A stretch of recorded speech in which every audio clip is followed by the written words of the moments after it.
tawid.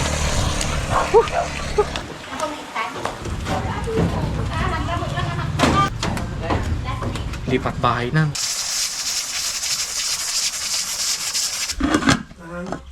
Iyan, ubod, kukod, ubod, kukod, ubod. Ayun, dito tayo sa palengke ng Solano. So ayun, dito tayo sa loob ng palengke.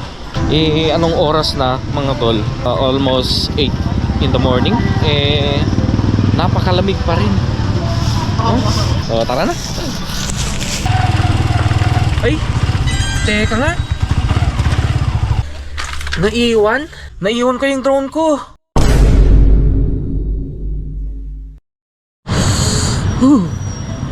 Pebrero na pero napakalamig pa rin dito sa Solano, no?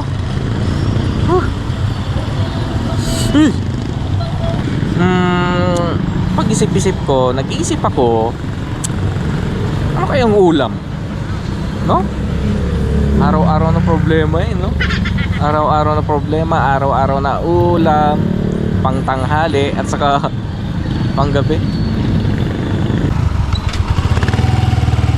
Ayun, sa tingin ko ay maghahanap muna ako dito sa palengke ng kahit na ano. Tara, samahan niyo ako.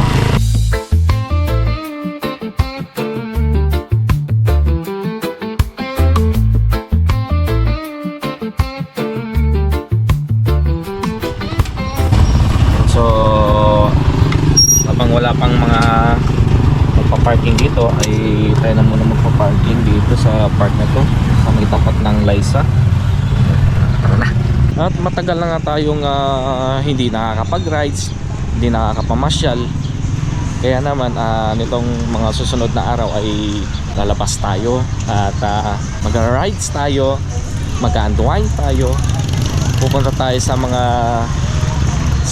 parte ng Nueva Vizcaya na mayapa, no? Kalmado. Tapos makikita mo yung nature, kagandahan ng kalikasan, which is yung part nga ng Quezon, yung paborito kong pasyalan. May preskong hangin, tanaw na tanaw mo yung ilog, taniman. So samahan nyo ako mga tol. Pero ngayon ay mamalengke muna tayo. Dito tayo sa palengke ng Solano. Ayan.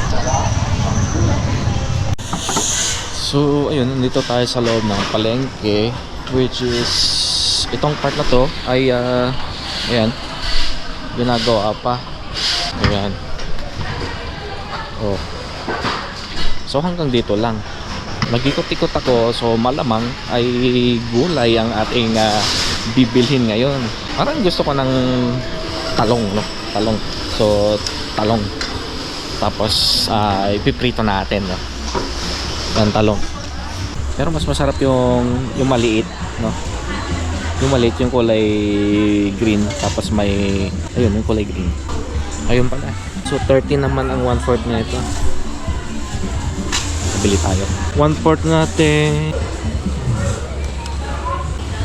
Yan, 1/4 ba yan? Ayan o, iba yung kulay niya mga tol. Kulay green na may kulay white. Tapos yung isa ito violet, no? Ano bang pagkakaiba nila? Ano ate? Yan, meron tayong talong. May ulam na tayo. Thank you po. Hello ma'am. Hello po. Sige po. Ayan. So may mga gulay pa naman tayo sa bahay, no? Yung green beans madalas yung kinakain. Anong oras na mga tol? Almost 8 in the morning. Napakalamig pa rin, no? Kaninang umaga hindi lang natin na video mga tol, ay sobrang hamog dito sa aming bahay, no? Yung part kasi na mahamog na ay talagang nasa Pebrero siya, no? Parang sign na ito na patapos na ang taglamig, no? At magsisimula ulit ang summer. Kapag summer ay pa nagsiswimming, yan, pa nag-outing, di ba? Exciting. Masyal ulit tayo sa mga falls, sa New Zealand. kahit saan dyan na pwedeng pagtambayan kasama ang pamilya at mga kaibigan, no? So sulitin na natin yung lamig, no? Dahil sa tingin ko ay patapos na to. So tara na.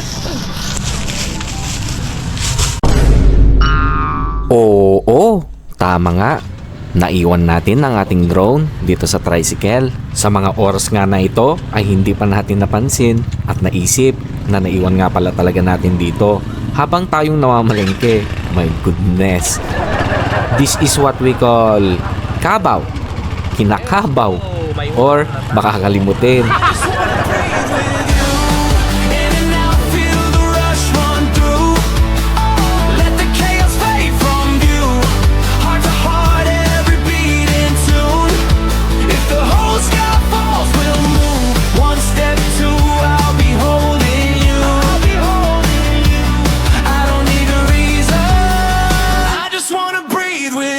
Mas mahal talaga yung ano, no? Yung kulay green and white na yun, ano?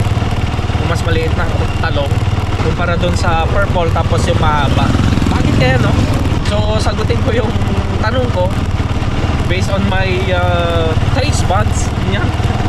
Sa aking panlasa ay mas malinam na, mas malasa, mas nagnanam na kunata in the Ilocano word, nagnanam.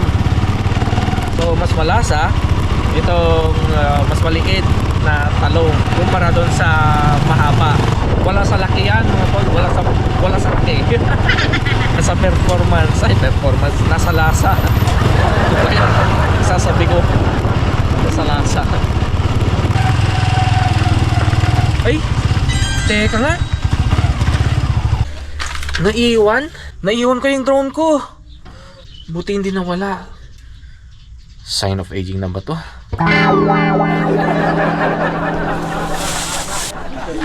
Uy, buti na lang talaga. Ay, kinabahan ako.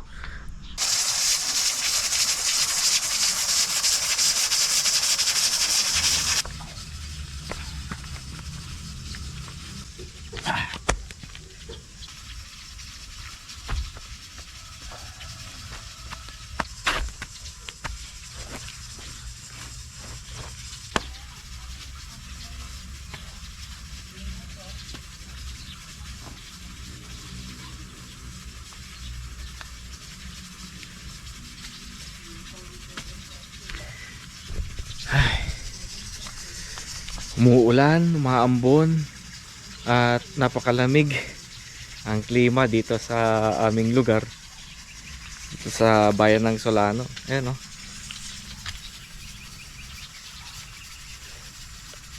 Mahamog. Ngayon ay araw ng Linggo, mga tol, at bala ko ngang pumunta at mamamasyal tayo dito sa bayan ng Quezon, no? Pero ganito naman yung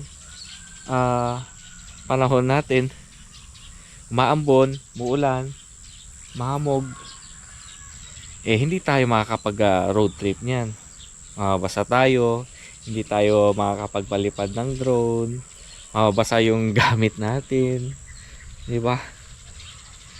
Kaya naman ay titingnan natin mamaya kung ano yung pwedeng adjustment na pwede natin gawin. So ito ang aking morning exercise. Inayos ko itong mga gaputol ng nyog, puno ng nyog, dahil nakatapat siya dito sa aming bahay dito. Yan, dito. At kapag bumagyo, baka matupakan or matumbahan tayo ng nyog, no? Kagaya nga nitong bagyong uwan ay itong mga buwa, itong mga bitter coconut ay nagtumbahan, 3 yung natumba dito. Kaya ayun, nag-decide kami na tanggalin na lang para iwas damage sa bahay. Ayun. Maambon. Daming isda dito. Tilapia. At ito naman yung kanyang puno. Yan. Kung may natira pa, kinuha natin yung ubog niya. Alam niyo yung ubog? Ito, halika. Kaso naka-pressure cooker eh. Yan. Hinahalo ito sa ulam, sa beans, ganun. Ayan, niluluto pa nga. Diba? Ito yung ubog. Ito yung ubog.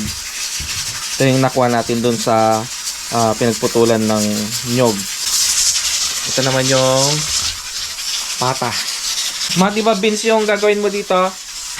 Beans? Beans ba? Ano ba yan?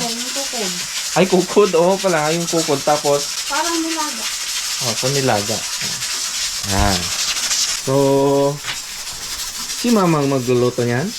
Ha? Say hello naman daw Hello. Sino gusto mong shoutout? Sinong shoutout mo? Si Mama De? Mom de. Sino pa? Sino pa ang gusto mong shoutout? Wala na.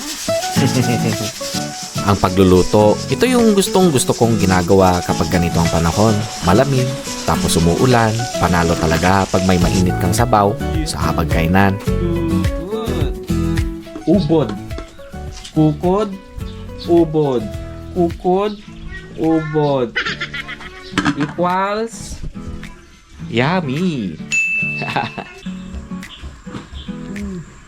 Wow. Luluto na mga guys, mga tol. Yummy. Lauya. Parang lauya. Yan. Ito na yung kukod. Yan na yung kukod. Yummy. Ang original na plano ay gagamitin natin si ketchup. Ayan. Kaso, ito nga, umuulan. So, magta-tricycle tayo papunta doon sa kabilang bahay. Which is ang original na, which is may other purpose pa kung bakit tayo mamamasyal din sana sa Quezon. Ay meron tayong isang purpose.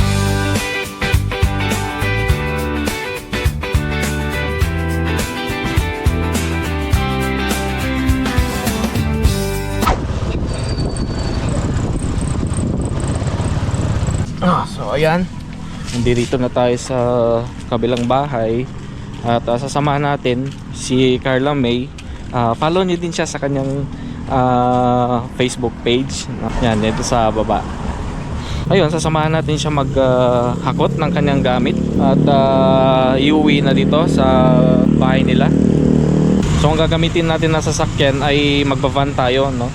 Imbis na magmotor tayo ay ito nga, umuulan. Ready na ba? Ready na ba? Ready na ba? Ready na rin si mama ng aming mga dadaling pagkain, no? Dadalhin natin sa bundok. Kasi mga tol, yung pupunta namin ay bundok, no? Dadaan ka sa mga bundok sa Runruno, Quezon. Doon nakalocate yung isang mining dito sa Nueva Vizcaya, no? Ito ay yung gagamitin nating sasakyan. Ito nga pala si bayaw ko, si bayaw Jeric. Hey. Binuhat niya mga tol mag-isa yun. Hindi ko nakunan. Binuhat niya mag-isa. Transmission na. Laki. Ayun, si bayaw ay nag-aayos ng mga makina, no? Mga makina ng mga ganitong sasakyan. Overhaul ng mga makina. Diesel na bayaw. Diesel. Yan. Ready na? May pulito. Okay.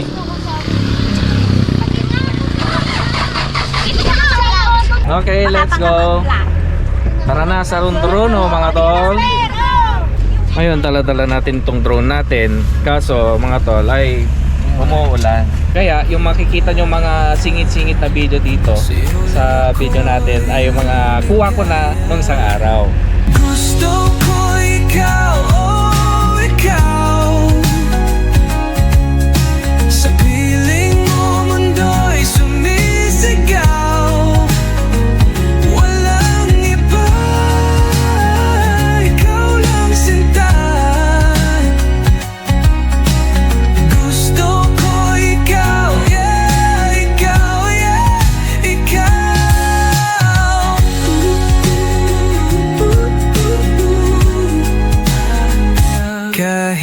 At dahil hindi tayo pinalad sa panahon para makapagmotor, ay magvo-voice over na lang ako mga tol para ilarawan ang aking karanasan at nakikita sa ating biyahe ngayon. Dito pala sa Quezon ay ang paborito kong puntahan at pasyalan dahil makikita mo dito ang naggagandahang tanawin. May ilog na may malinis na tubig at ang ganda ng kalikasan dahil saan ka man lumingon ay talaga namang nakakamangha. Ang kalikasan ay nakaka-relax sa gitna ng ingay ng mundo at bigat ng ating mga daladalahin. Dito natin matatagpuan ang kapayapaan. Minsan, kailangan lang nating huminto, huminga ng malalim at hayaan ang ganda ng paligid na hilumin ang ating pagod dahil sa bawat agos ng ilog, tila ba tinatangay din ang ating mga problema. Sabi nga nila, ang kalikasan ay hindi lang destinasyon kundi isang paalala na kahit gaano man kagulo ang buhay ay may katahimikan pa ring naghihintay para sa atin. Gusto ko ikaw, yeah, ikaw, yeah, ikaw.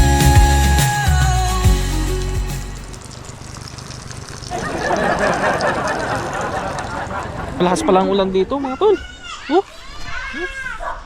Grabe. Ang ganda sana magpalipad ng drone kaso wala eh. Okay, tawid. Stop over muna kami dito sa Kalawagan. Ay ano? Caloocan, Quezon. Hindi Caloocan ha, Caloocan. Ang susunod sa Caloocan ay Rondrono na, Dumaligya, Sitio Dumaligya, tapos Rondrono na. Ang dami nilang manok dito oh. Ang lalaki. Amo. Hi, nakakulambo ka pa. Ayan, nandito kami sa bahay nila Bangaw. Magche-change driver yata. Yung isang bayaw ko naman yung magmamaneo. At makakasama namin hanggang mamayang tanghali. No? Umuulan naman. Hindi tuloy kami nakapag motor trip, no, road trip. Pero kagbalito ka. Panakanog balitok. Nag-resign na di sa lubrisan nga say. Gun. Kapay nga. Aglib ka pa lang. Aglibak pa lang. Madik pa lang. 2 days. 1 Ah, night. 2 days, 1 night. Ito'y kalang agyan. Ito'y batong timalang. Maya, trip mo. Tapos kapag paldo-paldo, sabay resign na. Oo. Kakantulatan. Takburan ka tibalay. Di balik ito ka asidog lang. Sa bagay, may bahay dito sila bayaw. Sikreto lang natin to Pag pumaldo, resign tayo. Nung nag-resign ka, ibig sabihin pumaldo ka na. Yung mga tol, kapag meron lang nawadwad, merong extra na pera natin, ay gusto kong mag-invest ng lupa sa isang payapang lugar na katulad nito. Napakasimple ng pamumuhay. Yung sa baba nito ay may ilog na, no? Nga sabi nga ng aking asawa ay magbabalitok na daw ako para paldo-paldo ba. So ayun, yun naman ang gusto kong sanang mangyari ngayon. Makapag-ipon and then i-invest sa lupa. Malay natin, diba? Dito sa paanan ng bundok, tila humihinto ang mabilis na ikot ng mundo. Napakasarap sa pakiramdam ng pamumuhay ng payak at simple. Sapat na ang sariwang hangin, ang huni ng mga ibon, bahay na gawa sa kahoy, palayan at hardin ng prutas at gulay na pagkukunan ng pagkain, at ang katahimikan na nagpapaalala sa atin na ang tunay na kayamanan ay matatagpuan sa pagiging kontento sa buhay. Hindi man tayo laging pinagbibigyan ng panahon sa ating mga plano, palagi naman tayong binibigyan ng kalikasan ng dahilan para magpasalamat. Isang simpleng buhay pero punong-puno ng biyaya.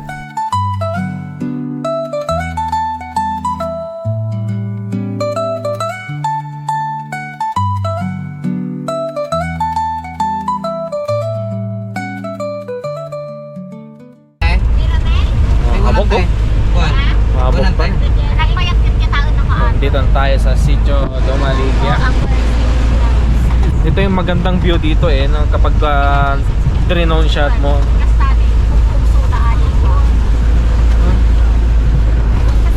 Lawak naman itong netting na to. Ito naman yung part na kuan. Ayan no. May nagbabalitok din. May nagbabalitok. May falls doon. Dito naman yung papuntang Lintungan Falls. Yan. Lintungan. Ito papunta na ng proper ng Rondrono saka sa bayan ng Kasibu. Sarado yung ano.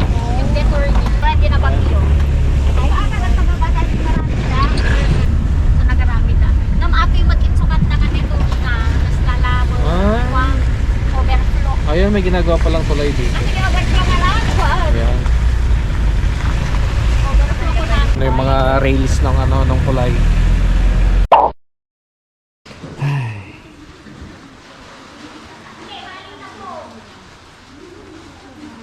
Ano yung bagsak ng ulan mga tolo. Dahan-dahan pa ganun.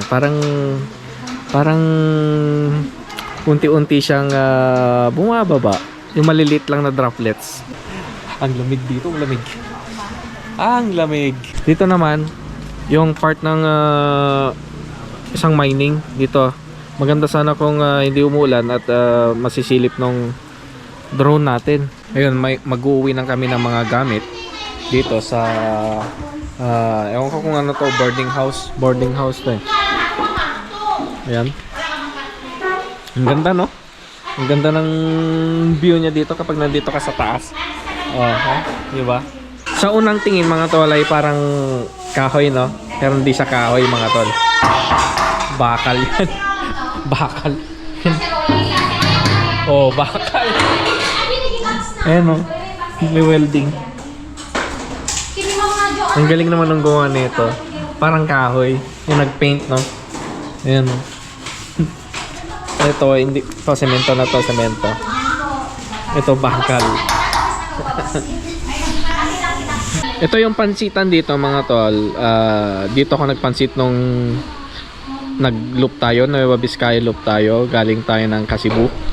Yan, dito tayo kumain ng tanghalian. Nag-order tayo ng gisado, which is napakalaki yung isang serving nila. Pang 2 tao. Kaya lang, ayun, nakasara sila ngayong linggo. Kaya wala tayong ma-order. Mamaya pagkatapos namin dito ay pupunta tayo doon sa Rondrono School, Rondrono Elementary School, at maghahakot tayo ng mga gamit. So naka-ready naman na. Kakain muna tayo ng tanghalian at saka tayo pupunta doon. Ayan. Napakagandang lugar. Diba? Yung apartment, boarding house. Tapos yung view, ayan. Kita mo yung mga bundok. Ayan. Yun nga lang ay kailangan ng umalis, di ba? Ayun, no? Ganda. Dito tayo nang galing. Galing tayong Solano. Ayan. Hi. Hi. Halika na dito. Ayun, mga tol. Katatapos lang namin kumain. Ayan. Tapos na bang kumain? Ikaw, busog na.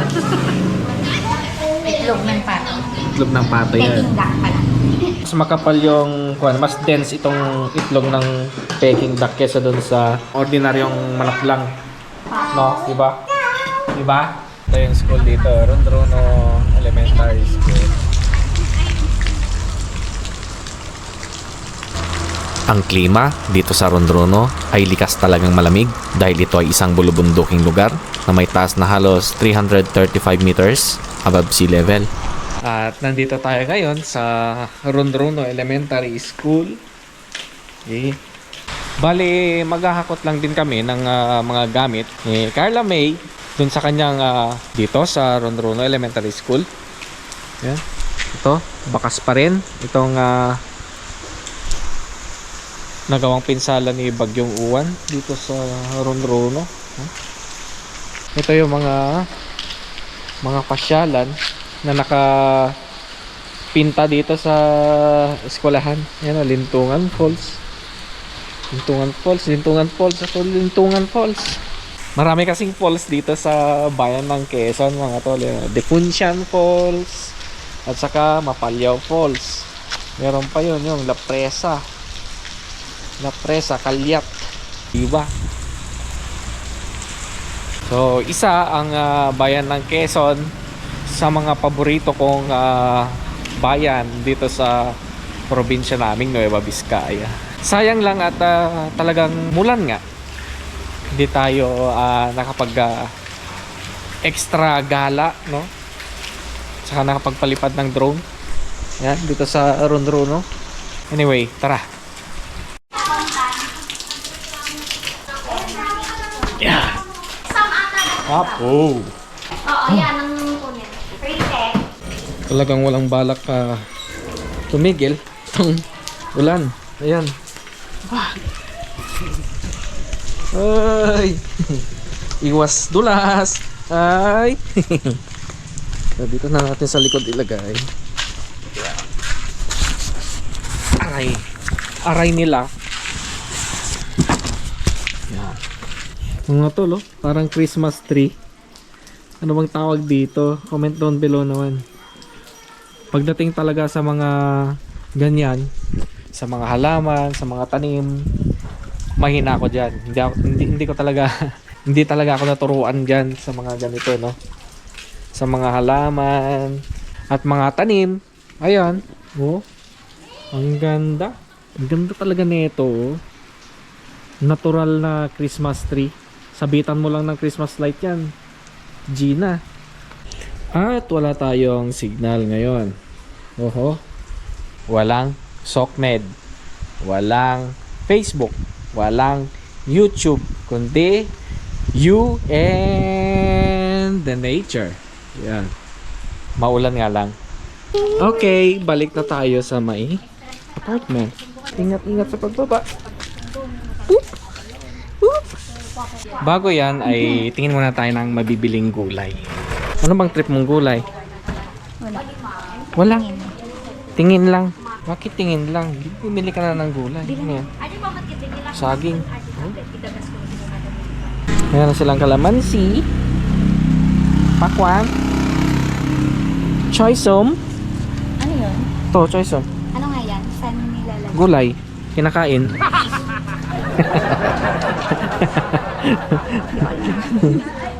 Ito. Fresh yung repolyo nila, oh.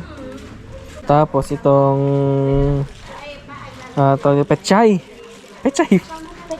Bagyo pechay. Umbok ko nga, umbok nga.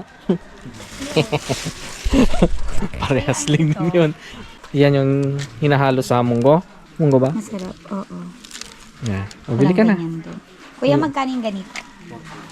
40? Kunin mo na. Pero, wala akong dala. Choysom. Choysom. Sarado yung nagpapansit dito, yung pansita. Namimiss ko kasi kuya yung pansit niyang gisada, yung medyo madami-dami. Ito kuya, dito lang to. Dito, yung mga tanim dito. Ayanbat na. Oo, ayanbat. Tapsoy. Tapsoy watercress. Tama? Yes. Tama ba yun? Siguro. Hindi ako marunong eh. Chapsoy lang ang alam ko. Chapsoy?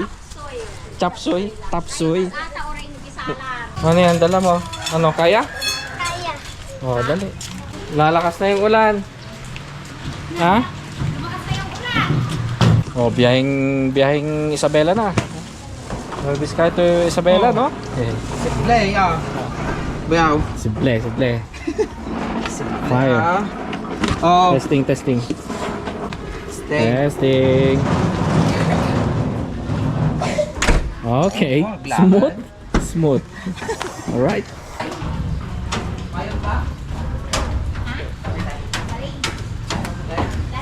Lipat bahay na. Next week ulit. Lipat bahay din ulit. No? Kaya pa? Kaya pa? Ako na. Malakas yung ulan, no? Malakas. Malamig at walang humpay ang ulan dito. Ang bawat goodbye ay may kalakip na hello. Isang bagong lamesa bagong ruta ng biyahe, at bagong mga kasama. Pero hindi ba mahirap aminin, masakit magpaalam sa lugar na naging tahanan natin? Sa loob ng mahabang panahon, mamimiss natin ang bawat kanto, bawat mukha, at bawat karanasang humubog sa atin. Bitbit man natin ang ating mga gamit patungo sa bagong destinasyon, ang mga alaala at masasayang sandali rito ay mananatiling buhay sa ating puso.